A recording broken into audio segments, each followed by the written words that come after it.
आता कसं आयसीयू मध्ये म्हटलं सिरियस मॅटर असतो ना. आमची पूर्ण फॅमिली तिथे होती हॉस्पिटलला रात्री, आणि हॉस्पिटलमधनं फोन आला की आजी डेथ झाली. आणि ॲम्ब्युलन्स मध्ये कसं ती जी बॉडी असते ती आपल्याला ह्याच्यात ठेवायला लागते, बर्फात ठेवायला लागते, कारण पूर्ण रात्रीचा आपला प्रवास आहे. थोडं पुढे गेलो, अचानक दिसला की तो क्रॉस वेने चालत येतो आमच्या गाडीसमोर. म्हणजे आम्हाला असं वाटलं की नाही, हा आमचा शेवटचा सण आहे. त्याच्यानंतर आम्ही पण जातोय कदाचित. म्हणजे भरपूर आत्मांनी किंवा त्या भूतप्रेतांनी प्रयत्न केलेत की आम्हाला त्या गोष्टीपर्यंत पोहोचू देणं नाहीये. कार्याच्या दिवशी कसं असतं की आमच्यामध्ये असं आहे की आत्मा ना घेऊन येतात, स्मशानामध्ये जातात आणि आत्मा रिटर्न घरी घेऊन येतात. आणि त्यांना स्ट्रिक्टली सांगतात, जेव्हा ते पंडित असतात ना, ते जेव्हा क्रिया करतात ना स्मशानात जाऊन, तेव्हा ते सांगतात की रिटर्न जाते वेळेस तुम्हाला जर कोणी मागे हाक मारली, म्हणजे आत्मा आपण जेव्हा घरी घेऊन जातो, मागे कोणी हाक मारले तर वळून पाहायचं नाही. तर आम्ही तिकडनं पटापट आलो, सेफली आलो घरी. फक्त ते दिसलं वगैरे तर मला हा असल्या कारणाने काही एवढी भीती वाटत नव्हती. म्हणजे तर भाऊ बोलला आपण दगड टाकून मारूया. मी बोलला सोड जाऊन दे, तो त्याच्या रस्त्याला जाईल, आपल्याला लवकर म्हणजे घरी घेऊन जायचंय. आणि हे जी आत्मा बोलवतात ना, ती आत्मा ज्या व्यक्तीवर जास्त प्रेम करते त्याच्या अंगामध्ये येते. आणि जो आत्मा जी आली होती माझ्या आत्याच्या अंगात आली होती, म्हणजे आजीची मुलगी. त्यावेळी जी आत्मा आली ना, तिने सगळी स्टोरी सांगितली. म्हणजे आम्ही मुंबईवरनं येतोय, काय घडतंय,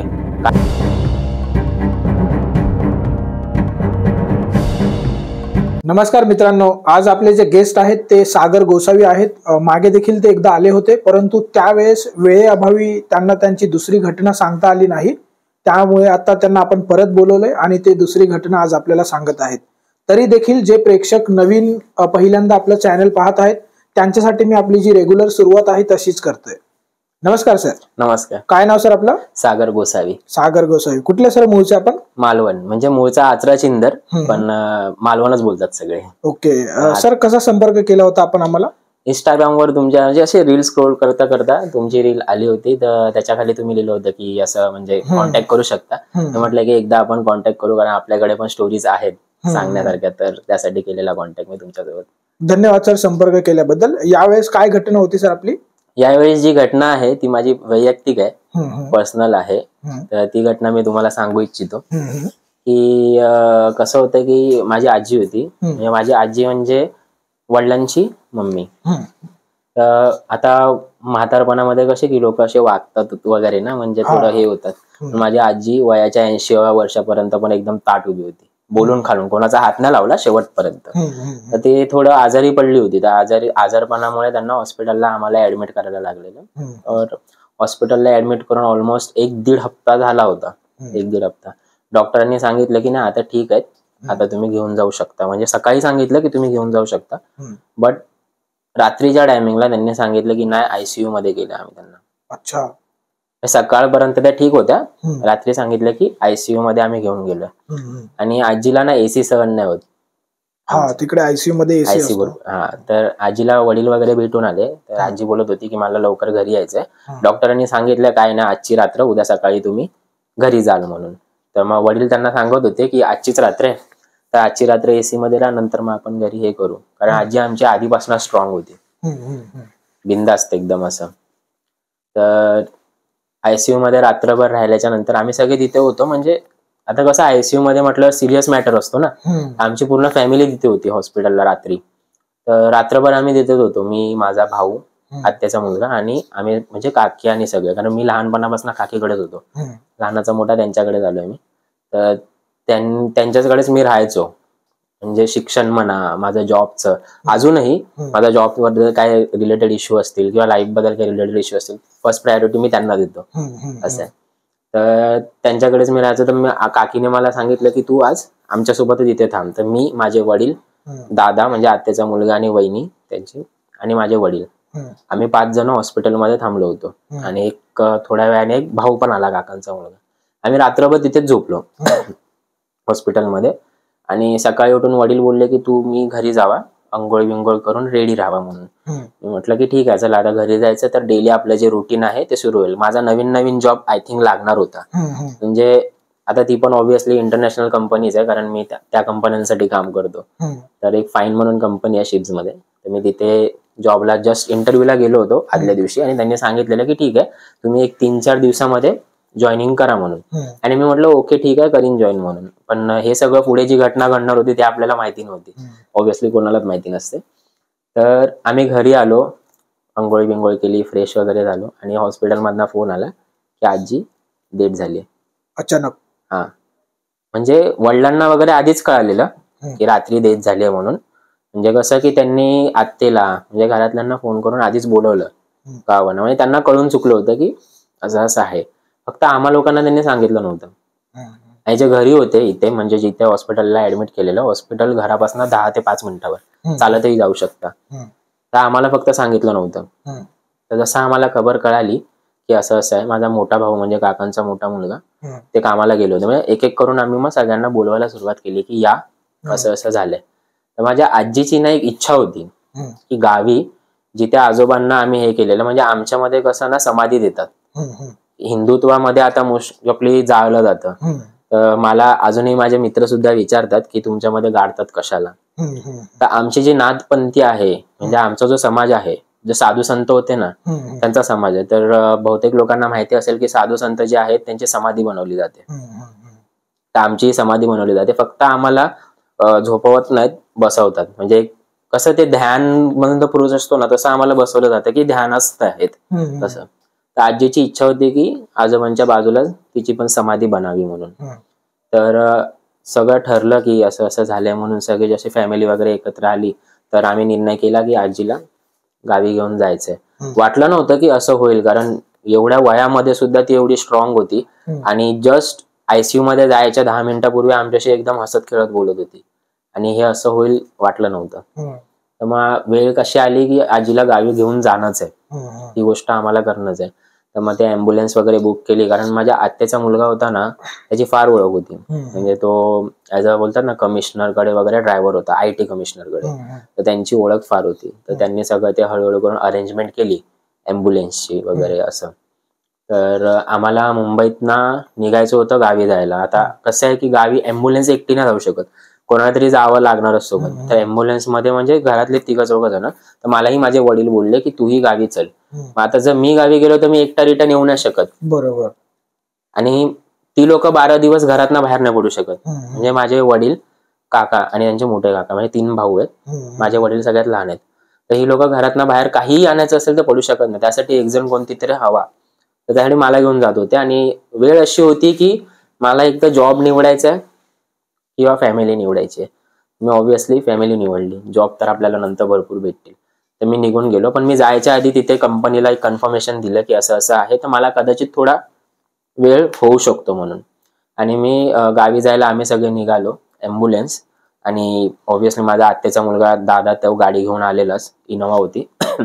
आणि आमची फॅमिली. तर इनोवामध्ये आम्ही मागे 4, मध्ये 4 आणि पुढे मी आणि माझा भाऊ असे आम्ही बसलो होतो. म्हणजे आम्ही अलटून पालटून बसायचो. आणि आम्ही कधीही गावी जायचो ना, दादा आणि मी कधी आम्ही गावी जायचो ना, तर आमचं एक ठरलं होतं की जेवायच्या आधी जे कोण पुढे बसतील ना, म्हणजे वडील किंवा कोणी पुढे बसेल तर, पण जेवल्यानंतर ती सीट माझीच आहे, तिथे मी कोणाला बसायला देणार नाही. कारण नंतर रात्रभर जागायचंय. कारण ड्रायव्हरच्या बाजूला जर कोण झोपला तर झोप त्यालाही येते. रात्रभर जागण्यासाठी मग मला सवय होती की बाबा नाही मी याच्यासोबत बसणार, आणि मला मजा वाटायची पुढे बसायला. तर मी इथे बसायचो.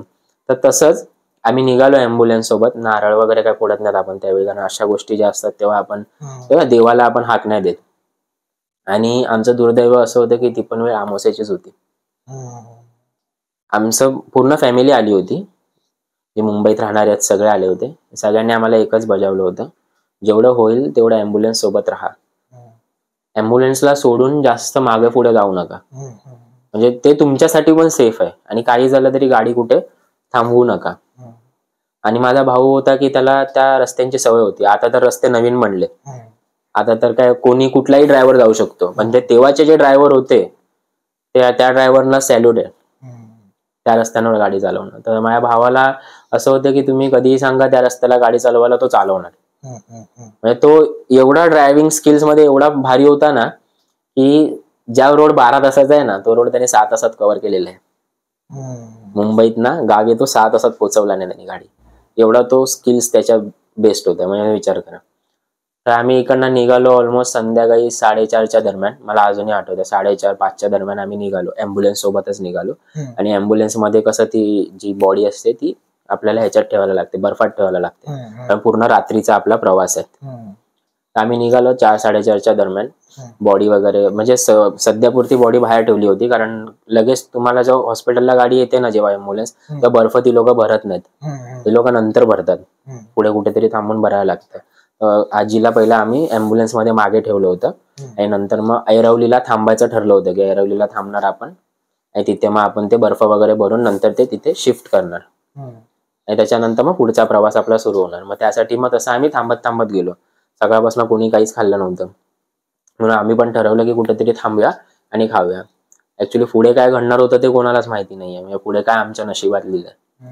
आम्ही थांबलोय, खातोय वगैरे मस्त, आणि मग नंतर जसं कळालं आम्हाला की अँब्युलन्स संपूर्ण झाले आहे, ते जे काय त्यांचं करायचं होतं ते, आणि अँब्युलन्स निघाली आहे, तर तुम्ही ऑन दी वे आम्हाला भेटा तिथे. कारण अँब्युलन्स मध्ये माझ्या मोठ्या काकांचा जो मोठा मुलगा होता तो बसला होता. त्यांनी ती जबाबदारी घेतली की मी अँब्युलन्स सोबत मी जातो, बाकीच्यांनी तुम्ही इथे जावा. आणि मागे अँब्युलन्सच्या मागे 4 जण बसले होते, म्हणजे माझे काका, मोठे काका आणि अजून एक मला आठवत नाही कोण होतं ते होते. आणि 4 व्हीलर मध्ये आम्ही जवळजवळ 10 जण असं आम्ही जात होतो. म्हणजे नाही म्हटलं तरी एक 10, 3, 4, 14-15 जण आम्ही गावी जात होतो. तर सुरुवातीला तर काय ना म्हटलं, जोवर उजेड होता आणि वडील माझे पुढे बसलेले, तर मला अजून आठवतंय, पोलादपूरला आम्ही जेवायला थांबलेलो. कारण संध्याकाळी 8-9 वाजता, 9 पण नाही, आय थिंक 10-11 वाजता, थोडंसं लेट. कारण अँब्युलन्स वाल्यांना पण आम्ही सांगितलं की जेवढा रस्ता कव्हर करू शकतो तेवढा कव्हर करू आपण, आणि मग पोलादपूरला थांबू. आणि जेव्हा बहुतेक लोकांना माहिती असेल की जर आपण एखादी डेड बॉडी घेऊन जर गावी जात असू, तर कुठेही जात असू, तर त्या डेड बॉडीला एकटं सोडायचं नसतं, बरोबर, कोणाला तरी थांबायलाच लागतं. त्यावेळी त्या अमावास्येची रात्र होती. मग आम्ही जेवणासाठी जेव्हा थांबलो होतो, तर आधीच ठरवलेलं की पहिलं 1 जण किंवा 2 जण इथे उभे राहतील, बाकीचे जेवून येतील, आणि नंतर मग जे 2 जण जे उरलेत ते जेवायला जातील. तसं आमचं ठरल्याप्रमाणे. आता कोणाला भीती वगैरे वाटत नाहीये त्या टायमिंगला, तर कोणाला भीती वाटत नाही, कारण जेवायच्या आधी काहीच चालू नव्हतं, घाट वगैरे यायचे सगळे बाकी होते. तर आम्ही जेवून बिवून झालं पोलादपूरला, आणि अँब्युलन्सला आम्ही पुढे पाठवला. ती आमची सगळ्यात मोठी चूक. पुढे का पाठवलं अँब्युलन्सला? कारण आमच्यातले म्हणजे जे गाडीतले होते 2 जण जेवायचे बाकी होते. पहिला आम्ही अँब्युलन्स मध्ये जेवढे होते ना त्यांना सगळ्यांना जेवायला दिला आमच्या सोबत बसून. गाडीतलेच मेन जे आमच्या 4 व्हीलर मध्ये आहेत तेच मेन 2 जण जेवायचे बाकी आहेत. मग आम्ही म्हटलं ही लोक जेवून होईपर्यंत तुम्ही पुढची वाटचाल करा, आम्ही येतोच. म्हणजे आम्ही मागणं टॅकल करू, कारण दादाचं कसं होतं की तुम्ही कितीही पुढे गेलात तरी मी टॅकल करीन, मला भरोसा आहे, कारण माझा रोजचा रस्ता आहे, असं त्याचं होतं. म्हणून त्यांनी अँब्युलन्सला पुढे पाठवलं, पण वाटलं नव्हतं की ही आमची सगळ्यात मोठी चूक असेल. आता अँब्युलन्स मध्ये फक्त ते अँब्युलन्स मध्ये किती जण होते? 3 आणि मला अजून चौथ्याचं नाव अजूनही आठवत नाहीये. 5 जण. 1 जण पुढे होता, एक जण ड्रायव्हर सोबत बसलेला दादा, मागे काका आणि 3 काका आणि अजून एक कोणतरी बसलेलं, ते मला आठवत नाही की कोण बसलेलं. माझे वडील आमच्या सोबत गाडीत होते, आणि बाकी आमच्या गाडीत सगळ्या लेडीज होत्या, संपूर्ण लेडीज. मी, माझे वडील, दादा, आम्ही 3 जेंट्स होतो 4 व्हीलर मध्ये, बाकी आमच्यासोबत सगळ्या लेडीज होत्या. आणि जे काय मोठे काका, काका आणि एक गावचे काका होते, आणि अजून एक कोण आहे ते मला अजूनही आठवत नाहीये, आणि दादा, बस एवढे अँब्युलन्स मधनं जात होते. तर अँब्युलन्सला पुढे पाठवलं, आणि आम्ही एक अराउंड अर्ध्या तासाने मागणं निघालो. तर दादा बोलला ठीक आहे, अर्ध्या तासात आहे ना आपण कव्हर करू, तर अँब्युलन्स वाला काही एवढा फास्ट नाही जाणार. पण ती आमची चुकी आहे की अँब्युलन्स वाले तर मस्त गाडी चालवतात. ही काय वेळ असावी रात्रीची? रात्रीची अराउंड 12:30-12. 12:30-12ला आम्ही निघालो तिकडनं, आणि 1च्या दरम्यान आम्ही कशेडी घाट सुरू केला. जो घाट आपल्याला, त्याच्यानंतर ऑब्व्हियसली घाट सगळे सुरूच होणार आहेत. तर कशेडी घाट सुरू केला. सुरुवातीला काहीच वाटत नाही, कारण जेवल्यानंतर ठरल्याप्रमाणे मी पुढे बसलो, आणि माझी एक सवय आहे, जेव्हा मी पुढे बसतो ना तर झोप नाही यावी म्हणून माझा एक हात खिडकीच्या बाहेर असतो, कारण थंड हवा वगैरे लागते तर आपल्याला झोपण्यात जागा राहतो. तसं तर माझं मी त्या हिशोबाच्या दर दिवशीच्या हिशोबाने बाहेर असा हात टाकून मस्त बसलोय. जसं आम्ही घाट चढायला सुरुवात केली, सगळ्यात पहिला इन्सिडेंट आमच्या सोबत झाला. तुमच्या गाडी बरोबर? आमच्याच गाडी बरोबर. अँब्युलन्स सगळ्यात सेफ गेली आहे. अच्छा. अँब्युलन्सला काहीच घटना नाहीये अँब्युलन्स सोबत. अँब्युलन्स एकदम मस्त आणि सेफ गेली आहे. जे काही घडतंय ते सगळं आमच्या सोबत घडतंय. अँब्युलन्स मध्ये डेड बॉडी असून सुद्धा अँब्युलन्स ओके गेली? अँब्युलन्स ओके गेली. जे काही घटना घडतायत ना रात्रभर, त्या सगळ्या आमच्या सोबतच घडतायत, आमच्या गाडी सोबतच घडतायत. पहिली घटना अशी होती की घाट आम्ही उतरतोय, घाट चढताना काय नाही झालं, ऑलमोस्ट हाफ होऊन गेला, समोर टेम्पोवाला चालतोय, आणि दादानी अँब्युलन्सला टॅकल करायचंय म्हणून गाडी पळवत होता. म्हणजे अराउंड आम्ही 80-90च्या वर असू, तर जस्ट आम्ही टेम्पोवाल्याला ओव्हरटेक केला आणि थोडं पुढे गेलो. 1-2 मिनिटं पण नाही झाली असतील. रात्री 1:30 वाजता घाटामध्ये काळा रेडा कुठून येईल? काळा रेडा कुठून येईल? रात्री 1:30 वाजता. रात्री 1:30 वाजता त्यांचा चरण्याचा म्हणा किंवा कुठे फिरण्याचा असा टाइमच नाहीये. आता तो मला पण दिसतंय. आता तुम्ही नाही म्हणाल तर गावी लाईटी नसतात रस्त्याने चालताना. आता गाडीची आमच्या लाईट भरपूर होती, म्हणजे लांब पर्यंतच दिसतंय. आता आम्हालाही माहिती आहे ओव्हरटेक करायला दादाने गाडी बाहेर घेतली. मला पण दूरपर्यंत समोरून येणारी गाडी सुद्धा नाही दिसत आहे ना कोण दिसत आहे. थोडं पुढे गेलो, अचानक दिसला की तो क्रॉस वेने चालत येतो आमच्या गाडीसमोर. एकदम अचानकच आलाय. एकदम अचानक, जसं प्रकट झाला. हा एकदम म्हणजे असं बोलतात ना अचानक प्रकट झाला समोर, तसं 80-90च्या स्पीडवर दादाने गाडी वाचवण्याचा पुरेपूर प्रयत्न केला. म्हणजे आम्हाला असं वाटलं की नाही हा आमचा शेवटचा सण आहे, याच्यानंतर आम्ही पण जातोय कदाचित. पहिली दादाने गाडी लेफ्टला कोडली, लेफ्ट साईडला पूर्ण घाट आहे. त्याला आम्ही सगळे गाडीमध्ये सगळे उठले होते. वडिलांचा पाय पुढचा जो आपलं हे असतं ना सीट, म्हणजे माझी काकी होती तिचा पाय पुढचा जो सीट आहे ना त्याच्यात अडकला. ती फिरू शकत नव्हती कारण आता गाडी पूर्ण झुलते पण ती फिरू नाही शकत आहे. सगळे ओरडायला लागले गाडीमध्ये, म्हणजे बायकांपासून सगळे. माझे वडील एवढे स्ट्रॉंग असून सुद्धा ते सुद्धा घाबरले. म्हणजे आमच्या पूर्ण खानदानामध्ये बोलाल ना सगळ्यात जास्त स्ट्रॉंग माझे वडील आहेत आणि नंतर काकी पण आहे. मग ती दोघं सुद्धा घाबरली होती आणि दादा पुरेपूर गाडी कंट्रोल करायच्या प्रयत्नात आहे. माझ्या तोंडातनं वाचाच येत नाही. मी प्रयत्न करतोय ओरडण्याचे पण वाचा येत नाहीये. एक सर्टन लिमिट नंतर मी फक्त एवढंच बोललो, जेव्हा सगळे गाडीत ओरडत होते ना एवढंच बोललो, गाडी झुलते आणि मी सगळ्यांना बोलते काही होणार नाही, टेन्शन घेऊ नका. म्हणजे मी एवढा लहान असून सगळ्यांमध्ये मी त्यांना सांगतोय काही होणार नाही, टेन्शन घेऊ नका. पहिल्या दादाने गाडी लेफ्टला जेव्हा झुलवली, मला दिसतंय की घाटावरनं आम्ही ऑलमोस्ट खाली जातोय. समोर झाड आहे, ते झाड जवळजवळ माझ्या इथपर्यंत आलं होतं. आता मला इल्युजन होते की ते झाड इथपर्यंत येत आहे, पण मला हे नाही सुचत आहे की गाडीला पुढे बंपर आहे. पहिली तर गाडी त्या बंपरवर दणकणार ना, मला ते नाही सुचत आहे. मी तर झाड एवढ्या जवळ येऊन अचानक बाहेर गेलो. मी पहिली गाडी त्यांनी लेफ्टला घेतली, झाड माझ्या जवळ आलं आणि अचानक मी बाहेर गेलो. माझा हात अजूनही बाहेरच आहे. गाडी लेफ्ट वरनं पूर्ण राईटला गेली, म्हणजे त्या टोकाला, म्हणजे पहिले या टोकावरनं त्या टोकाला गेली. त्या टोकावरनं दगडावरनं जम्प करून गाडी परत इकडे आली आणि दादाने गाडी थांबवली कॉर्नरला, थोडं पुढे नेऊन गाडी थांबवली. थोड्या वेळासाठी आम्ही सगळे शॉक होतो, 1 ते 2 सेकंदासाठी सगळे शॉक होतो. आणि त्याच्यानंतर मला नाही माहित का मी लगेच गाडीचा दरवाजा खोलला, मागे धावत गेलो. कशासाठी? जो रेड्यामध्ये आलेला त्याला काही झालंय का बघायला. झालेलं का त्या रेड्याला काही? कोणच नव्हतं, रेडाच नव्हता, काहीच नव्हतं मागे. मग तुम्ही हे एवढं कार्यक्रम केला गाडी वाचवायचं, तो कशासाठी? तो दिसला होता ना आम्हाला, म्हणजे अचानक जो समोर आला. आता एवढी आम्ही तुम्हाला पहिला पण सांगितलं माझ्या गाडीला लाईट एवढी आहे की मला दूरपर्यंतच दिसतंय. तर तो साक्षात क्लिअर दिसत होता की हा येतोय असा आडवा. चला मला इल्युजन झालं असेल कारण मी झोपेत असेल, मी ड्रायव्हर नाहीये, मी बाजूला बसलोय. पण त्याला पण झालं. ड्रायव्हर तर एकदम क्रिस्टल क्लिअर असतात. त्यांनाही झालं, त्यांनी गाडी वाचवण्याचा प्रयत्न केला आणि आम्ही पूर्ण कॉर्नरला जाऊन गाडी थांबवली. आणि जो मागणा टेम्पोवाला येत होता ना तो इमिजिएटली मागणं आला. त्यांनी म्हटलं की तुम्ही गाडीला ब्रेक का मारला एवढा, सगळे व्यवस्थित तर आहे ना? तर दादांनी सांगितलं की असं असं आहे. म्हणलं नाही, आम्ही मागे होतो पण आम्हाला कोण नाही दिसलं. मुळात तिथे रेडा नव्हताच. असं बोललं जातं की जेव्हा आपण डेड बॉडी गावी घेऊन जातो तेव्हा इतर ज्या आत्मा असतात त्या डेड बॉडीला आपल्यासोबत घेऊन जाण्याचा प्रयत्न करतात. त्यासाठी त्या डेड बॉडी सोबत कोणीतरी राहणं गरजेचं असतं. आता अँब्युलन्स सेफ गेली कारण त्याच्यासोबत भरपूर जण आहेत, तर त्याच्यावर न जाता ते आमच्यावर पलटलं होतं सगळं. आणि आमची वेळ काळ पण त्यावेळी चुकीची होती आणि ऑब्व्हियसली अमावास्येची रात्र होती. मला त्यावेळी काय न सुचता मी त्या रेड्याला बघायला मागे धावत गेलो, पण मागणा भाऊ आला, त्याने हलकासा मला टेकवला आणि मारला. बोलला की तू इकडे काय करतोय? मी बोललो की दादा ते असं असं होतं ना त्यासाठी मी मागे आलेलो. तो बोलला जरा अक्कल आहे का, रात्री एवढ्या या टायमिंगला रेडा कुठून येईल? म्हणलं मला नाही सुचत आहे. म्हणलं चल गाडीत, नंतर सांगेन तुला. आम्ही गाडीत गेलो, फर्स्ट सगळे टायर वगैरे आम्ही चेक केले. नंतर परत म्हटलं रिटर्नचा आपण पुढचा प्रवास करू. ते ट्रकवाले थांबलेले, त्यांनी पाणी बिनी सगळं दिलं आम्हाला. गाडीत आम्ही पहिलं चेक केलं कोणाला काही लागलं नाहीये ना, गाडी कुठे डॅमेज नाहीये ना. आणि खरं तर त्यावेळी ती इनोवा होती ना म्हणून आम्ही वाचलो त्या पहिल्याच इन्स्टंटला. दुसरी तिसरी कुठली गाडी असती तर ऑब्व्हियसली पलटली तरी असती, नाही तर आम्ही घाटातनं खाली गेलो असतो. एवढी गॅरंटी होती. इनोव्हाने आम्हाला वाचवलं आणि त्याच्या स्किल्स पण तेवढ्या होत्या. ड्रायव्हरच्या 90च्या स्पीडवरनं गाडी झुलवून कंट्रोल करून परत 0वर आणणं खेळणं नाहीये, आणि ते पण घाटात एवढ्याशा रोडवर. तर त्यांनी ते केलं. त्याच्यानंतर आम्ही परत पुढचा प्रवास सुरू केला. काही क्लिक नाही होत्या की हे सगळं चाललंय, म्हणजे हे सगळं अशा आत्मा घडवून आणतात, या सगळ्या गोष्टी काही क्लिक नाही होत आहे. आम्ही आपलं चाललोय आमच्या रोडने, कारण डोक्यामध्ये ते टेन्शन असतं ना की बाबा आजीचं असं झालंय, तर आपण त्या दुःखात असतो. तर त्या एखाद्या दुःखात असेल ना माणूस, तेव्हा त्याला सुचत नाही की आपल्यासोबत काय होतंय. तर ती सेम गोष्ट तिथे होत होती. थोडंच पुढे गेलो आम्ही.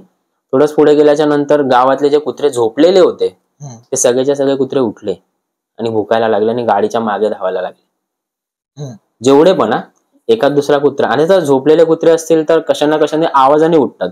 आता ऑब्व्हियसली जे घाटावरचे किंवा गावातले रस्त्यावरचे जे कुत्रे आहेत त्यांना तर सवय असते की रस्त्याने गाडी जाणार आहेत, ती लोक झोपून असतात. आणि आम्हालाही माहिती होते की आम्ही इतर वेळी सुद्धा या रस्त्याने गेलो तर कधी हे कुत्रे भुकलेले नाहीयेत, पण ते कुत्रे त्याच दिवशी का भुकत होते. ते सगळे कुत्रे आमच्या गाडीच्या मागे लागलेत भुकतात. आणि पण दादाने एक ठरवून ठेवलेलं की गाडी आपल्याला काही झालं तरी थांबवायची नाहीये. आणि अशा वेळी अडथळे समोरून पण, म्हणजे ज्या एंटिटी असतात ना ते पुरेपूर प्रयत्न करतात आपल्याला थांबवायचा, उशीर करत असतात. म्हणजे हे जर इथे थांबले तर आपण अँब्युलन्स सोबत काहीतरी करू शकतो किंवा आपला जो ध्येय आहे तो कम्प्लीट होऊ शकतो. म्हणजे जर आम्ही तुमच्या डेड बॉडीला किंवा आम्ही तुमच्यासोबत तुम्ही जे घेऊन जाताय शव, त्याला जर आम्ही घेऊन नाही जाऊ शकत तर आम्ही कोणाला तरी ओक्याला घेऊन जाणार, एवढं नक्की. मैताची गाडी कुठे जात असल्यावर काय ना काय उशीर होतोच. कारण सांगून काही ना काहीतरी कारण येतातच. आणि त्या एंटिटी, आणि खरं म्हणजे त्या आमच्या घरामध्ये कोणाचं असं देवगण किंवा मनुष्यगण नाहीये, त्यामुळे भूत कोणाला दिसत नाहीत. पण ते एक आभास होतो की आहेत म्हणून. आणि ते जे सगळं घडत होतं ना त्या हिशोबाने तर असं वाटतं तर भरपूर सारी होती. म्हणजे भरपूर आत्मांनी किंवा त्या भूतप्रेतांनी प्रयत्न केलेत की आम्हाला त्या गोष्टीपर्यंत पोहोचू देणं नाहीये असं, किंवा ते शव आमच्यासोबत घेऊन जाणंच आहे. ते कुत्रे भुकत होते, तर तो कुत्रे भुकायचं एवढी भीती वाटत नव्हती. पण नंतर तिकडनं आम्ही जस्ट थोडं पुढे गेलो. डेलीचा रस्ता आमचा, म्हणजे आम्ही 2 महिन्यातनं 3 महिन्यातनं एकदा गावी जायचो, तर आमचा डेलीचा रस्ता आहे, पूर्ण पाठांतर आहे. दादानी मी, म्हणजे दादा गाडी चालवते आणि मी पुरेपूर जागा आहे, जो मी ऑलमोस्ट झोपायचो पण माझे पण डोळे पूर्ण उघडेत. ठीक आहे, आम्ही जातोय आणि अचानक आहे ना समोर डेड एंड आहे. काय आहे? डेड एंड, पूर्ण असं डोंगर आहे समोर मातीचा. एवढ्या रात्री, म्हणजे 1:30-2:03च्या दरम्यानचा गोष्ट आहे. एवढ्या रात्री घाट उतरल्याच्या नंतर अचानक कुठे एवढा डोंगर येईल, आणि रस्ता पण, म्हणजे जाताना तर रस्ता क्लिअर दिसतोय, लांबून पण दिसतोय रस्ता आहे. जवळ गेलो, आता मी इथे बसलोय तर तुम्ही जेवढ्या अंतरावर आहेत ना तुमच्यापासून थोडंसं मागे पूर्ण डेड एंड आहे. दादालाही नाही दिसला. मी लगेच बोललो दादा थांब, रस्ता नाहीये. मी लगेच त्याला म्हणजे ओरडून सांगितलं थांब, रस्ता नाहीये. त्यांनी इमिजिएटली ब्रेक मारला आणि थांबलो तर ऍक्च्युअली तिथे रस्ता नव्हता, म्हणजे पूर्ण असा डोंगर होता आणि रस्ता मागे आहे. पण आम्ही जेव्हा येत होतो तेव्हा आम्हाला तोच रस्ता दाखवत होता. जेव्हा गाडीतनं मी उतरलो आणि चेक केला तेव्हा कळलं रस्ता मागे आम्हाला टर्न घ्यायचा होता. आता गाडीला लाईट्स एवढ्या आहेत की नाही म्हटलं तरी 300-400 मीटर वरचं सगळं दिसतंय. पण त्यावेळी आम्हाला दिसतं पण आहे की बाबा सरळ सरळ रस्ता, आपल्याला सरळ सरळ जायचंय. आणि जे ड्रायव्हर्स असतील किंवा जे आपण प्रवास करत असू तर आपल्याला माहिती आहे बाईकवर आपल्याला रस्ते कळतात, 4 व्हीलरमध्ये रात्रीचे रस्ते नाही कळत कधी कधी. पण हा ड्रायव्हर असा होता की त्याला पूर्ण रस्ते पाठ आहेत. तुमचं 2-2 महिन्यात जाणंच होतं ना, तरी सुद्धा आम्ही त्या डेड एंडच्या एकदम जवळ जाऊन थांबलो. तर असं दादा मला बोलला की अजून 2 सेकंद लेट सांगितलं असतं ना आपण घुसलो होतो. म्हणजे गाडीच्या आणि त्या ह्याच्यामध्ये ना एक माणूस उभा राहील, तो पण असा स्ट्रेट आडवा नाही, असा गाडीच्या साईडने दिशेने तोंड करून, तेवढीशीच जागा होती. म्हणजे एकदम टायमिंगला ऍक्युरेट मी सांगितलं आता गाडी थांबव, पुढे रस्ता दिसत नाही, तो पूर्ण मातीचा डोंगर आहे पुढे. परत थांबलो तिथे. तेव्हा माझे वडील बोलले की नाही, घटना घडणार आहेत, इथं सुरुवात आहे, अजून पुढे आपल्याला भरपूर झेलायचंय, तर सांभाळूनच जावं लागेल, बघूया आपण पुढे कसं होतंय ते, काय होतंय ते. ठीक आहे, आम्ही परत रिव्हर्स मागे घेतली गाडी आणि परत पुढच्या प्रवासाला निघालो. आणि दादाचं असं होतं की अँब्युलन्स भरपूर पुढे गेली, कारण ह्या सगळ्या गोष्टींमुळे अँब्युलन्स ऑब्व्हियसली पुढे गेली. ती लोक थांबत नव्हते. फोन ट्राय करत होतो आम्ही, पण फोन पण त्या लोकांचे लागत नव्हते. शेवटी म्हटलं की नाही, आपण जेवढं फास्ट गाडी चालवता येईल तेवढं फास्ट गाडी चालवू आणि त्यांना कव्हर अप करू म्हणून. ठीक आहे, तर आम्ही निघालो परत रिव्हर्स मागे घेऊन, परत गाडी घेऊन पुढे निघालो. पुढे निघालो. परत अर्ध्या 1 तासामध्ये म्हणजे ऑलमोस्ट 4च्या दरम्यान एक ट्रकवाला अपोजिट लाईनला उभा आहे आणि पूर्ण हेडलाईट चालू ठेवून. तर ते तर आता त्याची चुकी असेल किंवा आमची चुकी असेल माहिती नाही, पण आम्हाला असं वाटलं की लेफ्टला उभा आहे ना, म्हणजे आपला रस्ता अजून लेफ्टला असेल, कारण ऑब्व्हियसली समोरून येणारे राईटला असतात. तर आम्हाला असं वाटलं म्हणून गाडी दादाने पूर्ण कॉर्नरला घेऊन गेला. जेव्हा माझ्या हाताला झाडं लागायला लागली ना, कारण माझा हात बाहेर होता, हाताला झाडं लागायला लागली तेव्हा मी बाहेर बघितलं. म्हटलं दादा रस्ता नाहीये. तो दादा बोलतो ना समोरून तर ट्रक येतोय, आपण तर बरोबर चाललोय. आता त्याच्या हेडलाईट मध्ये आपली हेडलाईट दिसणारच नाही. गावचे ट्रकवाले म्हणा, बसवाले म्हणा, 100 हेडलाईट लावून चालवतात गाड्या वेगवेगळ्या, तर ते दिसत नव्हतं. दादाने परत गाडी स्लो केली, मला सांगितलं उत्तर चालत जा, थोडंसं बघ. त्यावेळी मीही थोडा घाबरलेलो होतो, कारण हे सगळं जे घडत होतं माझ्यात हिंमत होत नव्हती की मी गाडीतनं एकटा उतरू अशा रोडवर जिथे कोणच नाहीये. तो ट्रक आहे की नाही हेही माहिती नाहीये, कारण जे सगळं घडतंय मागे त्या हिशोबाने तिथे तो ट्रक आहे की नाही. गाडीत बसून तर दिसतोय की आहे, गाडीतनं उतरल्यावर तो ट्रक तिथे नाही दिसला तर मी काय करू. थोडं पुढे भ्रमित झाले होते तुम्ही? पूर्ण भ्रमित झालं होतं, म्हणजे डोक्यात काहीच येत नव्हतं.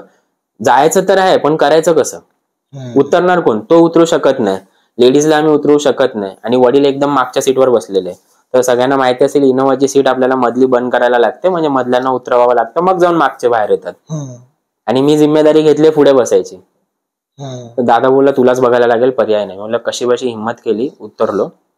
दादाला म्हटलं मी हळूहळू चालतो, म्हणजे एक 400 मीटरवर आम्ही गाडी थांबवली होती. त्याला म्हटलं दादा मी गाडीच्याच हेडलाईट मध्ये, आपल्या गाडीच्या हेडलाईट मध्ये मधोमधून मी बरोबर चालतो एकदम, जर तुला काही वाटलं ना तू गाडी सरळ घेऊन ये, म्हणजे मी बोनेटवर येईन गाडीच्या आणि तू घेऊन जा, म्हणजे मला तिथे अटकायचं नाहीये.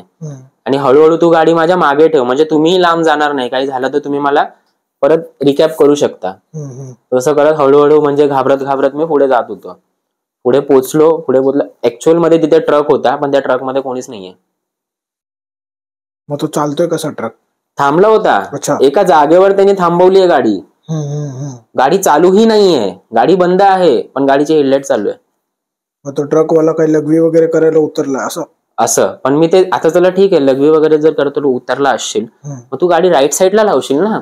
चुकीच्या बाजूला का लावली, तर त्यासाठी आम्ही गाडी थांबवली. दादा पण तिथे येऊन थांबला, तोही उतरला. आम्ही चेक करत होतो की बाबा आजूबाजूला कोण गेलाय का लघवीसाठी वगैरे, पण कोणी दिसत नाही ना. ट्रक मध्ये कोणी आहे, ट्रकची मागची बाजू पूर्ण खाली होती, मोकळाच ट्रक उभा आहे, पूर्ण मोकळा ट्रक उभा आहे तिथे. तर वडील बोलले की निघा पटापट, चुकीच आहे, आणि आपण जेवढं थांबू तेवढं लेट होऊ. सकाळचा म्हणजे जो कार्यक्रम आहे त्या सगळ्या गोष्टीसाठी. तर आम्ही निघायच्या आधी गाडीत बसलो, ट्रक पासून थोडं पुढे गेलो आणि फोन लावला परत अँब्युलन्स वाल्यांना, आणि आमच्या दैवत्वाने आमचा फोन तो लागला अँब्युलन्स वाल्यांना. आम्ही जी आमच्यासोबत जी घडलेली घटना होती रात्री ती सगळी त्यांना सांगितली की असं असं आहे. अँब्युलन्स ड्रायव्हर बोलला की मी इथे थांबतो, तुम्ही इथे या, तोवर मी पुढे जाणार नाही, नंतर आपण मागे पुढेच राहू. तर ते थांबले होते तिथे. आम्ही तिथपर्यंत पोहोचलो. त्यांना पूर्ण स्टोरी सांगितली, आणि दादाला जो एवढा स्ट्रॉंगेस्ट पर्सन आहे, त्याला कधी भीती वाटत नाही अशा रोस्त्यांची, तो सुद्धा घाबरला होता. तो काकांना सांगत होता, म्हणजे आमच्यासोबत जे काका होते, जे आत्याचे आहेत हजबंड, तेही सुद्धा गाडी चालवतात, म्हणजे ते गावी अँब्युलन्स वगैरे चालवतात. त्यांच्यासोबतचे तर किस्से भरपूर आहेत. परत कधीतरी आपण करू व्हिडिओ तेव्हा मी ते किस्से सांगेन. ते लय डेंजरस किस्से आहेत, कारण ते अँब्युलन्स चालवतात गावी. त्यांना त्यांनी सांगितलं दादाने की तुम्ही आता गाडी घ्या, कारण माझ्यात हिंमत होत नाही इकडनं पुढे गाडी घेऊन जायची. पण त्यावेळी तेही बोलत होते की मी नाही चालवणार. प्रसंगच असे घडतात तुमचे. ते बोलले की तू वाचवलीच गाडी, माझ्याने कदाचित वाचणारही नाही, आणि तू एवढा स्ट्रॉंगेस्ट आहे की तू एवढ्या लोकांची जबाबदारी घेऊन चाललास, आणि त्या जबाबदारीवर तू पुरेपूर खरा उतरलास, की तू ती गाडी एवढी झुलवत असताना सुद्धा त्या गाडीला रस्त्यावरनं उतरू दिलंच नाही आणि जागेवर आणलंस परत. त्याच्यानंतर मग अँब्युलन्स आणि आम्ही 40-50च्या स्पीडवरच हळूहळू जात होतो, आणि अचानक का माहिती नाही काय 4:30च्या दरम्यान अँब्युलन्स परत पुढे गेली, आणि दादालाही झोप यायला लागली होती हळूहळू करून. तर दिसत होतं की त्याला झोप येते, पण तो पुरेपूर कंट्रोल करत होता. इतर वेळेस त्याला कधी झोप येत नाही, पण त्यावेळी माहिती नाही का त्याला झोप येत होती, आणि मी जागा आहे, मला झोप येते पण मी जागा आहे, उलट होत होतं सगळं. तर संगमेश्वरच्या आसपास आम्ही पोचलो होतो 4:30च्या दरम्यान, आय थिंक 4-4:30च्या दरम्यान. संगमेश्वरच्या आसपास आम्ही पोहोचलो होतो. आणि संगमेश्वरचं हॉटेल जे आहे ना, एक संगमेश्वरला हॉटेल आहे गणेश कृपा म्हणून, तर त्या हॉटेलच्या थोडंसं आधी ट्रकवाला होता, त्याला ओव्हरटेक करायला अगेन आम्ही बाहेर आलो. त्याला ओव्हरटेक करायचंय. आता तिथे कदाचित ह्याला झोप येत होती म्हणून त्याला समोरून येणारा ट्रक दिसला नाही, पण मला तो ट्रक दिसत होता. तर मला थोडंसं टेन्शन आलं की दादा इकडनं गाडी काढणार की नाही, कारण हा स्पीड कमी नाही करत आहे. इतर वेळेस जर त्याला दिसते की गाडी नाही जाणार ना, तर तो स्पीड कमी करत होता, पण यावेळी तो स्पीड कमी नाही करत आहे. तर थोडंसं माझ्या माइंडमध्ये असं पण आलं की कदाचित ह्याला कोणीतरी हे केलंय, पकडलंय दादाला. हा, म्हणजे सगळे प्रयत्न करून झाल्याच्या नंतर शेवट प्रयत्न तोच आहे ना. तर मला थोडंसं ते भीती वाटायला लागली की ह्याला कोणीतरी पकडलंय. तर मी त्याचा असा हात पकडण्याचा पण प्रयत्न केला, पण हिंमत होत नव्हती. कोणीतरी पकडलंय म्हणजे वाईट शक्तीने? हा, वाईट शक्तीने किंवा एक भूत प्रेतने पकडलंय. कारण जो माणूस एकदम रिलॅक्स गाडी चालवतो तो एवढा पॅनिक सिच्युएशन मध्ये का गाडी चालवतो? समोरून ट्रक येताना दिसतोय तरीही का घेऊन चाललाय तिथे? लिटरली दोन्ही ट्रकच्या मध्ये थोडंसंच अंतर आहे, तेवढ्याशा गॅप मधनं गाडी बाहेर काढली त्यांनी ओव्हरटेक करून. 1 सेकंड जर चुकलो असतो ना आम्ही, तरी दोन्ही ट्रकच्या मध्ये आमची गाडी होती, समोरून येणाऱ्या आणि इकडनं जाणाऱ्या. थोडं पुढे जाऊन तोही थांबला. म्हटलं काय झालं मलाही माहित नाही. धुंदीतच नव्हता. तो बोलतो की मला दिसत तर होतं लाईट येते, पण काय झालं ते मलाही माहिती नाही, पण मी एवढं होतं की मला वाचवायचं सगळ्यांना. मग मी ब्रेकच्या ऐवजी हे केलं की गाडी पळवायचा विचार केला, आणि मी गाडी कशी बशी त्यातनं काढली. तर घरचे सगळे जेवढे गाडीत लेडीज बसलेल्या, वडील सगळे त्याला ओरडायला लागले की नाही तू थांब, हे अति होतंय आणि थोड्याच वेळात आता 1 तासात उजाडेल, तर आपण थांबू, पुढे हॉटेल आहे. आणि ते हॉटेल कसं आमच्या ह्याच्यामधलं होतं, माहितीमधलं होतं की बाबा इथे हॉटेल आहे, आणि हे हॉटेल नाही म्हटलं तर सकाळी 6-7च्या दरम्यान ओपन होतं. तर दादाला सगळे बोलायला लागले की तू थांब, झोप घे, कारण तू 2-3 दिवस झोपलाच नाही, तर तू झोप घे, 1 तास आपण इथे थांबू, नंतर मग पुढचा प्रवास आपण सुरू करू ना. तर त्या हॉटेलमध्ये आम्ही थांबलो. म्हणजे म्हटलं की दादाला आपण इथे थोडा आराम करू आणि मग पुढे जाऊ. सगळ्या फॅमिलीवाल्यांना म्हटलं इथे रिलॅक्स मध्ये तुम्ही झोपा आणि पुढे जाऊ, कारण आम्हाला माहिती आहे, कारण अशा वेळी गाडी आपण कुठे जंगलातही लावू नाही शकत ना. तर हॉटेल आम्हाला सगळ्यात सेफेस्ट जागा वाटत होती, कारण तिथे ट्रकवाले सुद्धा होते आणि 1-2 4 व्हीलर वाले सुद्धा तिथे थांबले होते. तर आम्ही तिथे थांबलो, झोपलो सगळेजण गाडीत. आणि जसं थोडं असं उजेड दिसायला लागला ना, म्हणजे 1-5:30च्या दरम्यान अँब्युलन्स गेली होती. अँब्युलन्स वाल्यांना आम्ही सांगितलं, जेव्हा आम्ही हॉटेलला थांबलो ना तेव्हाच आम्ही अँब्युलन्स वाल्यांना फोन केला की आमच्यात अजून हिंमत नाहीये हे सगळं जे घडतंय ते घडवत पुढपर्यंत यायची, तर तुम्ही पुढे जावा, गावी पोचा, तुम्ही मागणं येतो, तुम्ही पुढे जावा, फक्त गावी डायरेक्ट गावात जाऊ नका. आमच्या गावी कसं ना, एक वडाचं झाड आहे, जत्रेचा वड बोलला जातो त्याला. आचऱ्यातनं तुम्ही लेफ्ट मारलात ना मालवण साईडला जायला, तर थोडंच पुढे गेल्यावर जत्रेचा वड येतो, तिथे गाडी थांबवायची होती नारळ काढायला वगैरे असं दोन्ही गाड्यांवरनं. तर ते म्हटलं की ठीक आहे तिथे थांबा, अँब्युलन्सला सांगितलं, आणि आम्ही मागे थांबलो होतो. जसं 5:30 वगैरे झाले, आम्ही सकाळी उठलो, सगळं नॉर्मल झालं, कणकवली वगैरे पर्यंत पोहोचलो आणि थोडासा नाश्ता केला, कारण माहिती होतं, कारण आमच्यामध्ये असं आहे की काही अशा घटना झाल्या ना तर त्या घरामध्ये त्या दिवशी चूल नाही पेटवली जात. मग ते आजूबाजूवाले सगळे असं जेवण घेऊन येतात. तो सगळा किस्सा घडला. आम्ही गावी गेलो, अँब्युलन्स मध्ये वगैरे सगळं उतरवलं, आजीला वगैरे ते सगळं समाधी बिमाधीपर्यंत नेलं. आजीच्या ज्या काही गोष्टी असतात त्या सगळ्या त्यांच्यासोबत आम्ही पोचवल्या. आणि त्याच्यानंतरचं जे येतंय ते सगळं मला एकट्याला करायचंय. काय? कारण आता जेव्हा एकदा मुंडन होतं, मुंडन झाल्याच्या नंतर जे ते मुलं असतात ना ती त्या हद्दीमधनं बाहेर नाही जाऊ शकत. 10-12 दिवस काहीतरी असतात ना, बाहेर नाही जाऊ शकत. जोवर कार्य होत नाही तोवर नाही बाहेर जाऊ शकत. त्याच्यानंतर मलाच जायचंय. आणि ऑलरेडी जे सगळं मागे घडलं होतं ना त्याच्यानं माझी हिंमत होत नव्हती की कुठे जायची. तो जो आत्याचा मुलगा होता दादा, तो आम्ही नंतर म्हणजे सकाळी सगळे दमून आलेलो ना, तर एक ऑलमोस्ट 11:30-12 पर्यंत सगळं ते विधी सगळ्या पुऱ्या झाल्या. आम्ही घरी वगैरे येऊन अंघोळ विंघोळ सगळी केली आणि नंतर जेवलो. म्हणजे बाजूवाल्यांनी जे जेवण दिलेलं ते जेवलं आणि झोपलो. आणि झोप म्हणजे ते एकदम गाढच झोप येणार सगळ्यांना, तशी मलाही गाढ झोप आली. आणि मी पहिलं सांगितल्याप्रमाणे की माझा हात बाहेर होता. सकाळी जेव्हा म्हणजे ऑलमोस्ट संध्याकाळी 6:30-7ला मी उठलो वाटतं.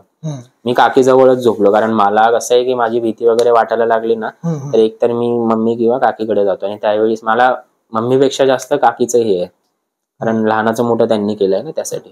तर त्यांच्याकडे झोपलो. तर त्यावेळी मी काकीला झोपायच्या आधी सांगत होतो की माझा हात आहे ना हलका हलका दुखतोय, म्हणजे एकदम हलका हलका. काकी बोलली काय नाही, बाम वगैरे लावला आणि झोपलो. आणि जेव्हा संध्याकाळी उठलो ना, हात पूर्ण टॅमॅटो सारखा सुजलेला, लाल लाल एकदम सुजला होता. पूर्ण सुजला होता हात. तर मग दादांना वगैरे सांगितलं, पप्पांना पण सांगितलं असं असं आहे. तर सगळ्यांनी एकच म्हणजे आम्ही गृहीत धरलं की हात बाहेर होता ना आणि गाडी झुलली वगैरे होती तर फटका वगैरे बसला असेल हाताला. तर म्हणलं ठीक आहे चल, नॉर्मल गोष्ट आहे. मग आम्ही डॉक्टरकडे वगैरे जाऊन आलो, औषधं वगैरे घेतले, तर ते हळूहळू रिलीफ व्हायला लागलं होतं. आणि जो दादा आमचा आलेला तो पण रिटर्न निघून गेला होता मुंबईला. ऍम्ब्युलन्सवाले जे येतात ते त्या दिवशी थांबत नाहीत. त्यांचं कसं असतं की एकदा शव सोडलं ना घरी, इमिजिएटली ती लोक रिटर्न निघतात. ती लोक थांबत नाहीत. बरोबर. तर तो ज्यावेळी सोडला ना त्यावेळी तो निघून गेलेला. दादा एक्झॅक्ट संध्याकाळी रिटर्नच्या प्रवासाला निघालेला आणि तो पण निघून घरी गेला, कारण त्यांना परत कार्याच्या दिवशी परत सगळ्यांना यायचं होतं. दुसऱ्या दिवशी मुंडन आहे. मुंडनच्या दिवशी कसं असतं की समाधीकडे जाऊन त्या लोकांना मुंडन वगैरे करायला लागतं. आणि आमच्यात असं आहे की समाधीला ना की 13 दिवस पूर्ण जपायला लागतं. जोवर त्याच्यावर पूर्ण ते असं सिमेंटची आपण प्रॉपर समाधी नाही बनवत ना, तोवर जपायला लागतं. की अशी मान्यता आहे की गावातले जनावर वगैरे आहेत ना, ती लोक ते खड्डे खणतात आणि ते शव घेऊन जातात, ते मृत. म्हणजे कसं जनावरांचं कसं असतं की त्यांना खायला बियायला काय भेटलं नाही की असं, तर त्यांना बरोबर गावातल्या जनावरांना बरोबर माहिती आहे की इथे शमशान आहे किंवा इथे स्मशानभूमी आहे, इथे आपल्याला भेटेल म्हणून असं. तर आमच्या गावी तशी हे आहे की कोल्हे वगैरे येतात आणि ते शव घेऊन जातात. तर तेवढं जपायला लागतं. दर दिवशी 12 दिवस शेणाने सारवायला लागते समाधी. ते पुरलंय तिथे पूर्ण, ती समाधी पूर्ण शेणाने वगैरे प्रॉपर सारवायला लागते. तर आम्ही दर दिवस सकाळी दुपारी जायचो, ते समाधी वगैरे सारवायचो. आणि आमच्या गावी जर तुम्ही कधी गेलात ना, तर इतर कसं आपल्याला स्मशानभूमीमध्ये वगैरे जायला भीती वाटते. आमच्या गावी तुम्हाला भीती नाही वाटणार स्मशानभूमीमध्ये जायला.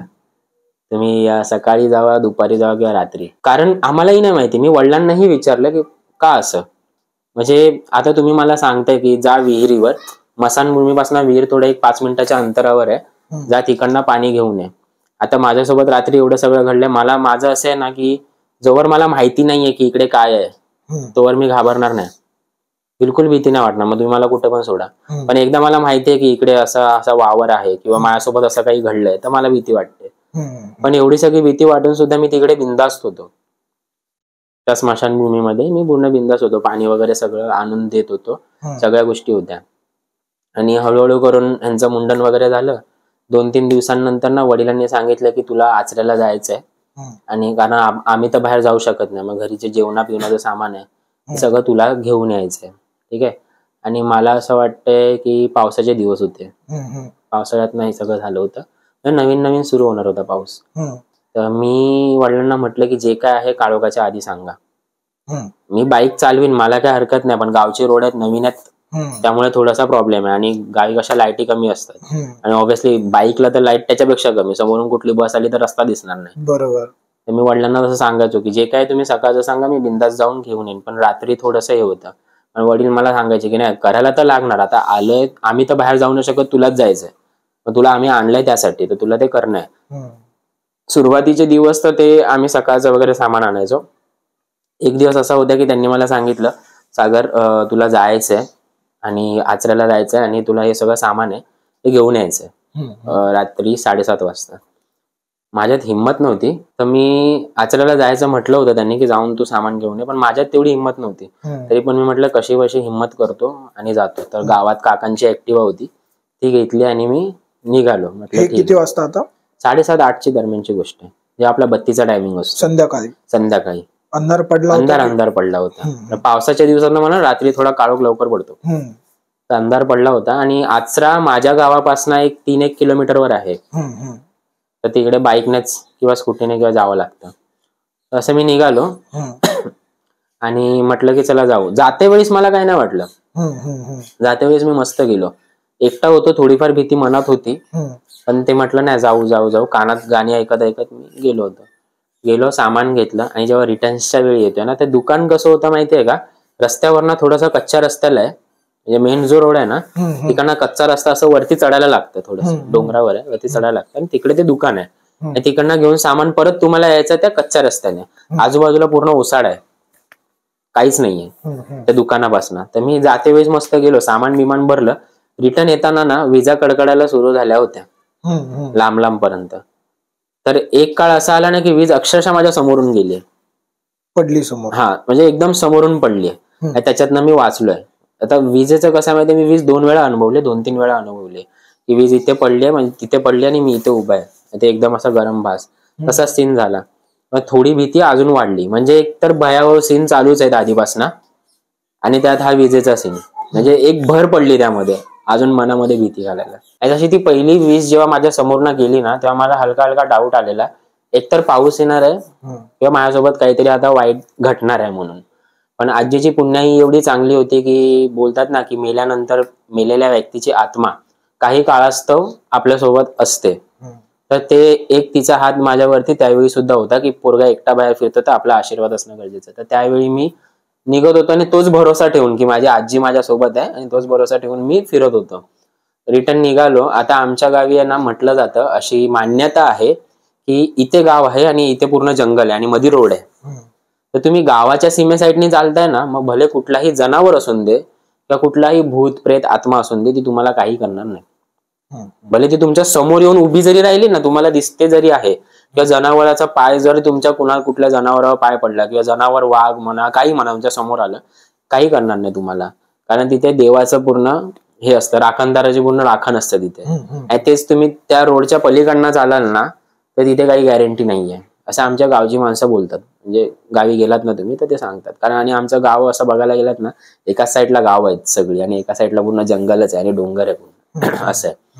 तर मी आता मला ऑब्व्हियसली येते वेळेस तर मी गावच्या साईडने येत होतो, पण जेव्हा रिटर्न जायचं होतं तेव्हा मला पलीकडच्या साईडने जायचंय.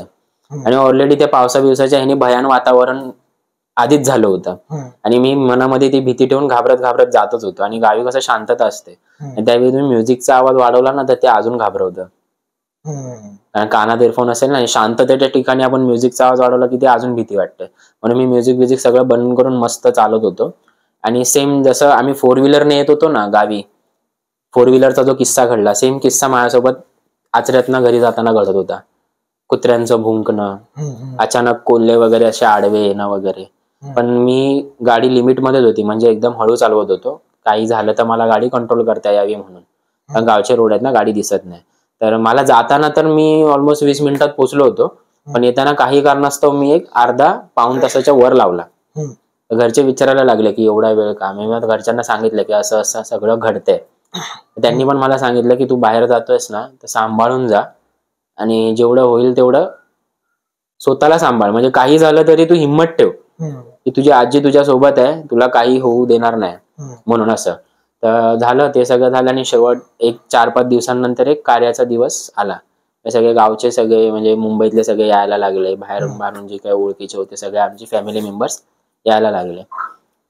त्यामध्ये किस्सा एक मधला सांगायला विसरलो मी, की जेव्हा मुंडन करतात ना तेव्हा जी मुलं असतात ते बाहेर झोपलेले, म्हणजे आमचं गावचं घर एवढं मोठं आहे ना, कारण जॉईंट फॅमिली आमची गावी, आमची जॉईंट फॅमिली आहे. तर आमच्या गावी 4-5 हॉल आहेत आणि 7-8 रूम आहेत, म्हणजे लय मोठं घर आहे, म्हणजे घरातच फिरून थकाल. तर त्यावेळी असं ठरलं होतं यांचं की ज्यांचे मुंडन झाले ती लोक बाहेर झोपणार, म्हणजे ऑलमोस्ट सगळे पुरुष बाहेर झोपले होते आणि मी एकटा होतो जो मला लेडीज सोबत आतमध्ये झोपायचंय असं होतं. आणि आमचं घर असं आहे ना की जिथे हॉलमध्ये आम्ही झोपतो ना, आणि सगळे दरवाजे रूमचे असताना सगळे उघडे असतात, एकही दरवाजे बंद नाही ठेवत आम्ही. आणि मी झोपलेलो तिथे चेंजिंग रूम आहे समोर आणि जस्ट समोर वॉशरूम आहे. दरवाजा खोललात की वॉशरूम येतं, म्हणजे ओपन मध्ये असं जाळी बिळी बनून गेलेलं, गावी असं साधं असतं. मी पूर्ण रात्र तिथे झोपलो नाही, कारण पूर्ण रात्र मला आवाजच येत होते वेगवेगळे. कसले आवाज? चालण्याचे, पैंजणांचे वगैरे. तर ऑब्व्हियसली आजी तर तसं काय म्हणजे सिनियर सिटीजन तिथं करणार नाही, पण वेगवेगळे आवाज असं बोलतात ना, कोणतरी कुसपुसतं, असं भूतांचे आवाज कसे असतात, कानामध्ये कोणतरी कुसबुसतं तसं. आणि मी झोपलोय ना, माझ्या इथे दरवाजा आहे फेस समोर आणि माझ्या पायाखाली सरळ चालत गेला तर चेंजिंग रूम आणि बाथरूम आहे. दरवाजा आता बंदच ठेवला होता मी आणि ती कुंडी वगैरे लावतात.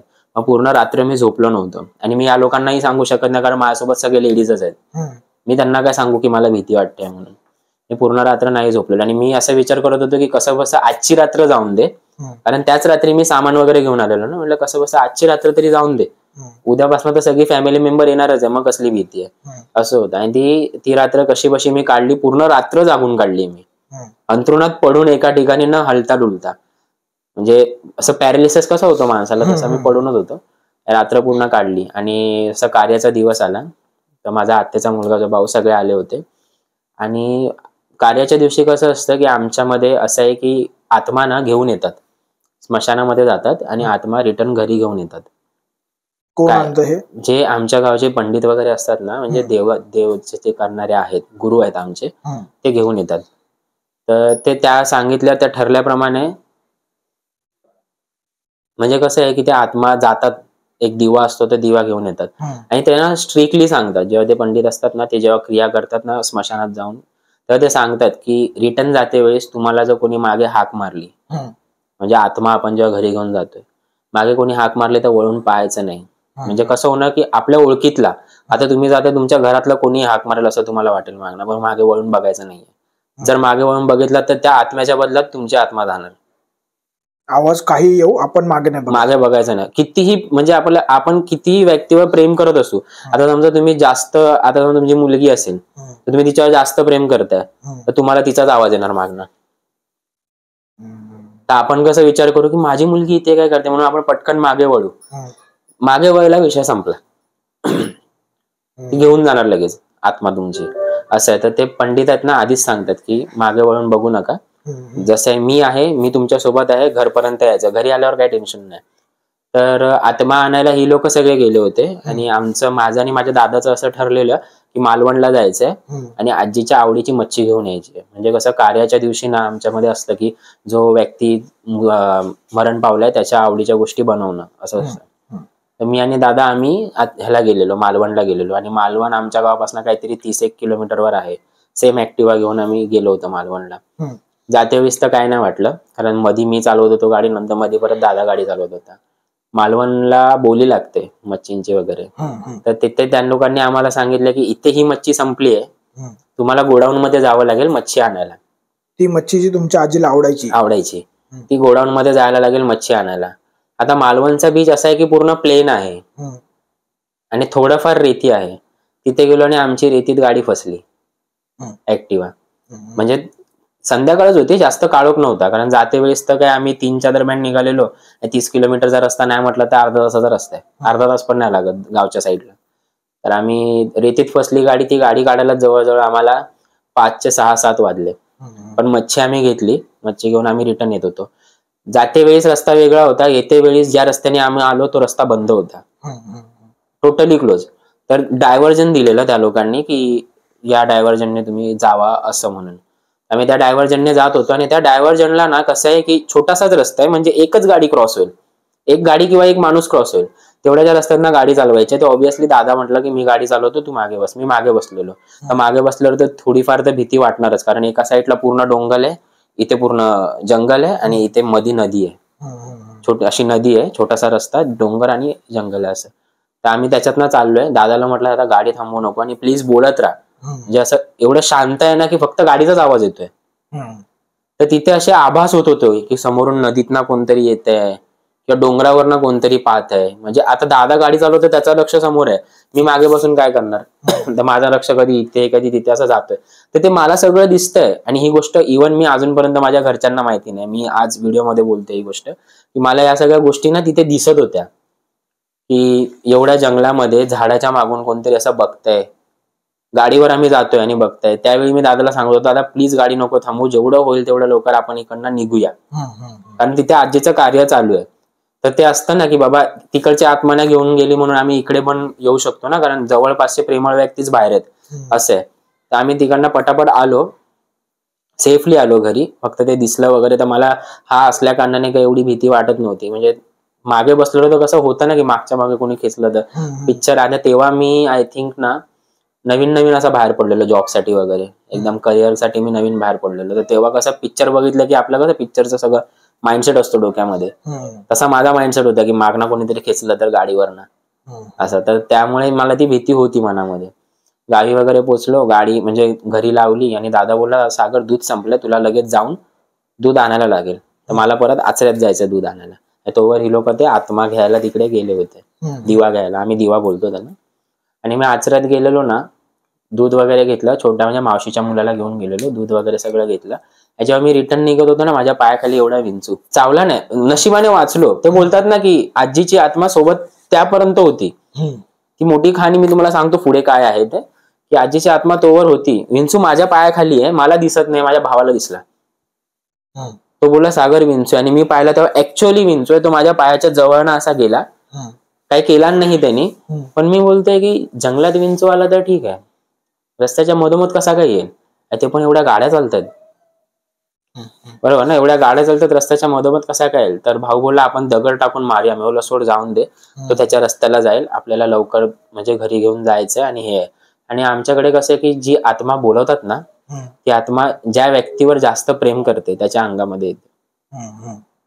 आणि म्हणजे काही इच्छा वगैरे राहिलेल्या असतील ना, त्या ती लोक सांगतात. तर म्हटलं की ठीक आहे. या लोकांचा मला तोवर फोन आला की दादा लवकर घरी ये, असं असं आहे, आत्मा आलेली आहे. म्हणजे सगळ्यांची नावं घेतात, तर त्याच्या आत तू ये. मग आम्ही त्यावेळी काय वाटलं नाही, पटापट रिटर्न आलो. आणि जो आत्ता आत्मा जी आली होती माझ्या आत्याच्या अंगात आली होती, म्हणजे आजीची मुलगी चांगा. आणि त्यांना फक्त एकच मुलगा, 3 भावांमध्ये एकच बहीण आहे. आणि आजी खूप प्रेम करायची आत्यावर. तर ती आली होती. तर आम्ही एक एक करून सगळे तिला भेटत होते, बोलत होते. तर तो जाप केला जातो ना, ती लोक भजन वगैरे करतात रात्री, आणि मग ती आत्मा येते, बोलत होते वगैरे. तर त्यावेळी तर आजी काही एवढी बोलली नाही. तर त्या रात्री काहीतरी एक दरम्यान पकडून चला ना, 8, 9, 10 वाजता आलेली आत्मा होती ना, त्या आत्म्याने एवढं काही बोलली नाही. ठीक आहे, म्हणजे त्यावेळी आलेली तेव्हा ती काय नाही बोलली. त्याच्यानंतर भटजीना रात्री सगळं सांगत होते स्टोरी, म्हणजे 12:30-1च्या दरम्यान ते स्टोरी सांगतायत, असं असतं, मग ते ही गोष्ट असते, मग ही गोष्ट असते. आणि त्याच्यानंतर 1:30-2च्या दरम्यान परत एक भजन असतं, केलं जातं. मग त्या भजनाच्या वेळी आत्ते म्हणजे परत आत्मा आली होती. त्यावेळी जी आत्मा आली ना, तिने सगळी स्टोरी सांगितली. म्हणजे आम्ही मुंबईवरनं येतोय, काय घडतंय काय नाही. म्हणजे मी त्या क्षणापर्यंत कधी रडलो नव्हतो, म्हणजे आजीची डेथ झाल्यापासून तिथपर्यंत. आणि जेव्हा आजीने माझं नाव घेतलं, म्हणजे आत्मा जेव्हा आत्मेमध्ये आलेली, तिने माझं नाव घेतलं, मला जवळ बोलवलं, मी जवळ गेलो. तिने सांगितलं की कसं राहायचंय, म्हणजे इथून पुढे तुला सगळं सांभाळायचं, तुझ्या फॅमिलीचं. जस्ट तिकडनं मी तेव्हा पण मी रडलो नाही, तिकडनं थोडं बाहेर आलो. बाहेर आल्याच्या नंतर आजी सगळ्यांना बोलली की घाटामध्ये माझ्या पोरांची गाडी एवढी गेली होती, मी माझ्या पोरांना मरणातनं बाहेर काढलं. ही तुमच्या आजीची आत्मा आत्याच्या शरीरामध्ये सांगत होती की मी माझ्या पोरांना घाटातनं वाचवून बाहेर काढलंय, आणि मी माझ्या पोरांसोबत कायमस्वरूपी राहणार, काही झालं तरी. तिने ते सगळ्या कहाण्या सांगितल्या, ज्या कहाण्या आमच्यासोबत घडत होत्या. जर आम्ही कोणी सांगितलं असतं तर गोष्ट वेगळी होती की चला आम्ही सांगतोय, पण आजीनी कसं सांगितलं, म्हणजे इन शॉर्ट असं होतं की ती आत्मा म्हणजे आजी मेल्यानंतरही आमच्यासोबत त्यावेळी त्या टायमिंगला होती. आणि तिनेच कदाचित आम्हाला त्या सगळ्या गोष्टींमधनं वाचवलं असेल. तर असा हा सगळा किस्सा आहे की या सगळ्या गोष्टींना, म्हणजे कदाचित आजी जर त्यावेळी नसती आमच्यासोबत तर कदाचित आम्हीही नसतो, म्हणजे ते ऍक्सिडेंट वगैरे असतं, आणि कदाचित आम्ही आजही नसतो. म्हणजे आम्ही ते विचार करतो की बाबा काय ती गोष्ट घडली होती आणि काय कशा आम्ही त्यातनं वाचलो. म्हणजे आम्ही त्यातनं वाचलो कशा आणि का, ते सगळं जेव्हा आजी रिटर्न आली होती सांगायला, तेव्हा तिने सांगितलं. तेव्हा आम्हाला कळलं की हे आमचं दैवत्व इथे, आजीची पुण्याई आमची इथे कामाला आली, तिने आम्हाला वाचवलं. त्यावेळी मी रडलो खरं तर, जेव्हा ती बोलली ना की घाटात यांची गाडी एवढी गेली, मरणातनं मी माझ्या पोरांना वाचवून आणलंय बाहेर, त्यावेळी मला रडायला आलेलं होतं. ही घटना सरासरी किती वर्ष आधीची आहे? ही घटना सरासरी 4-5 वर्ष आधीची, म्हणजे 2019-20च्या दरम्यानची. हा, तेव्हाची, भरपूर आधीची, की हे सगळं घडलं होतं. त्याच्यानंतर जो भाऊ होता माझा, तो आता करोनामध्ये ऑफ झाला. तेच ऑब्व्हियसली करोनामुळेच ऑफ झाला. आता तो भाऊ जेव्हा होता ना, म्हणजे कुठल्या गोष्टीची कधी त्यांनी कमी पडू दिली नाही. म्हणजे तुम्ही काहीही प्रॉब्लेम असेल ना घरात कोणालाही, तो नेहमी उभा राहायचा, नेहमी. तर तो जर भाऊ असता तर त्याने अजून मस्त म्हणजे चांगल्या प्रकारे तुम्हाला ती स्टोरी तुम्ही डिस्क्राईब करू शकला असता, की जे काही घडलं होतं. कारण प्रत्येकाचा अनुभव प्रत्येकाच्या पॉईंट ऑफ व्ह्यूने वेगळा असतो. तर हा जो अनुभव होता हा माझ्या पॉईंट ऑफ व्ह्यूने होता, की मला या सगळ्या गोष्टी अशा वाटल्या की असं सगळं आमच्या याच्यामध्ये घडतं. अजूनही आहे की ज्या आत्मा जातात त्या बोलवल्या जातात, त्यांची काही इच्छा असेल तर ती इच्छा सांगितली होती. जेव्हा माझा जो ड्रायव्हर माझा भाऊ होता ना, त्याची जेव्हा डेथ झाली होती ना, तेव्हा तीही आत्मा आणायला गेले होते, म्हणजे ही लोक गेले होते, माझा भाऊ आणि त्यांची जेव्हा आत्मा घेऊन येत होते ना, तेव्हा तुफान वादळ होतं पूर्ण. त्या तुफान वादळातनं ही लोक त्या आत्मा वगैरे घेऊन येत होते. पण एवढंच होतं की ती आत्मा म्हणजे भाऊ जेव्हा आला ना रिटर्न, तेव्हा त्याने काही बोललाच नाही, न बोलता तो परत निघून गेला. तर ती खंत अजूनही अख्ख्या फॅमिलीच्या मनामध्ये आहे. पण जो हा आजीचा किस्सा होता तो लय भयावह होता. म्हणजे तो किस्सा मी स्वतः मरेपर्यंत कधी विसरणार नाही. म्हणजे मी कधी भूतांवर वगैरे विश्वास नाही ठेवत, पण जे त्यावेळी जे सगळं घडलं ना, तर माझा आता कुठे कुठे थोडा थोडा असा म्हणजे विश्वास होऊ लागला की नाही असतं, या गोष्टी असतात, म्हणजे या एंटिटी असतात. त्यातनं वाचण्यासाठी आपल्याला जेवढं स्ट्रॉंग राहता येईल तेवढं आपण स्ट्रॉंग राहू शकतो. बाकी तर आपल्या आई वडिलांची पुण्याई तर आहेच.